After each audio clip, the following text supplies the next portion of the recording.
Hey everybody, we're out here in New York today at Mohawk Chevrolet. We're filming our TV series More Than Cars, and we get a chance to catch up with Jasmine Aguilar, who's a delivery specialist here at Mohawk Chevrolet. So Jasmine, how long have you been with Mohawk and how long have you been at Automotive Total? So I have been here since February 22nd. So I've been here for the past 7 or 8 months. I didn't always dream of being in the automotive business. I did do hair for 3 years before this, but now that I'm here, I love it and I'm here to stay. Yeah. So what was it about it once you got here and realized how cool it was that really inspired you to come back, like willing to like take it to the next level every single day? I think just the community of like people that work here and how it's like very family oriented, and it's like having a sales floor of brothers and sisters that I get along with all the time but also argue with, and so that was a really cool aspect of it, and also just being treated very well and being like rewarded for how good you do here. Yeah. Now, we were talking before we started rolling, and we were almost joking about how badly you wanted this job. Like, you were calling all the time, like you were showing up and like you wanted the job that bad. Yeah. So what was it about Mohawk that really set them apart and to the point where you knew that you wanted to come work here?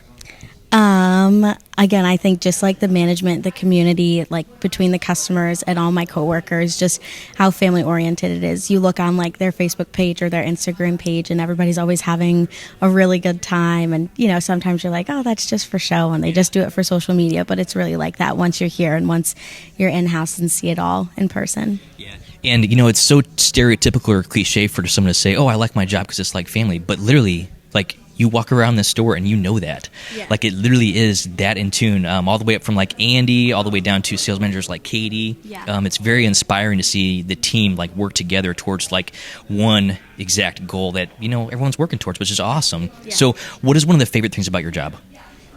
Being able to drive all the new cars and looking at all the new cars. I think that was my biggest fear when I started working here, was that I couldn't see over the dashboard of a lot of the vehicles. And so now they just throw me in different trucks and I'm like, oh, this is kind of cool. So definitely just being able to drive all the different cars, all the Camaros, the Corvettes, the Copos that we have in the delivery drive, all that good stuff is really cool. So you get to be around cars like all the time. So like probably 14 or 15-year-old you is like, holy crap, that's so cool, isn't it? Yeah, my dad was the head of a Chevy car club growing up, so it's even cooler being able to like actually sit in these cars and be able to drive them because I couldn't back then. So you call your dad and you're like, hey, you'll never guess what we have. Yeah, yep. So cool. So Jasmine, thanks for taking a few minutes out of your day to catch up with us, and thanks for being out here and doing this with us. Of course, no problem. Thank you. Thanks for watching this episode of In the Dirt with ASOTU. If you're new to our channel, make sure and mash that like and subscribe button. Also, check out some of these links for our other great podcasts and content.